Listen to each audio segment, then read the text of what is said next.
মা, কাল আমার পুতুলের বিয়ে, তোমার মনে আছে তো? আমার কিন্তু ছোট শাড়ি চাই, একটা মালা চাই, একটা ছোট ব্যাগও চাই।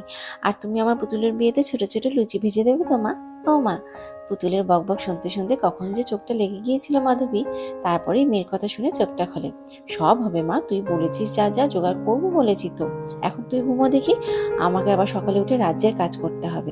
তারপর কখন যে ঘুমিয়ে পড়েছে বুঝতেই পারিনি। সকালে উঠেই তাড়াহুড়ো করে সংসারের কাজ সামলে মেয়ের পুতুলের বিয়ে জোগাড় করতে বসে মাধবী। বারবারই এসে বলে যাচ্ছে, ও মা, লুচি হবে তো? ছোট্ট প্যান্ডেল শাড়ি দিয়ে কখন করে দেবে মা? ওরা তো এখনো গায়ে হলুদ আনলো না। ওহ, পাকা বুড়ি একটা, পুতুলের আবার কিসের গায়ে হলুদ রে? কেন মা, ওর বড়দির বেলা তো তুমি গায়ে হলুদ দিয়েছিলে। এবারেও হবে ওরা বলেছে, একটু বাদেই তত্ত্ব আসবে। ও বাড়ির মিতুলের মা এসেছিল মেয়ের সাথে তত্ত্ব দিতে। সেও একই কথা বলল, কি সুন্দর হলুদ শাড়ি গয়না পরেছিস রে বউটাকে। ওরে পুতুল, তোর মেয়ে কিন্তু আমার বাড়িতেই থাকবে, আর আসতে দেব না। পুতুলের মুখ ভারী হয়ে যায়। না না, আমার মনিকে আমি নিয়ে আসবো। এ তো মিছিমিছি বিয়ে, পুতুলের সত্যি সত্যি বিয়ে হয় নাকি?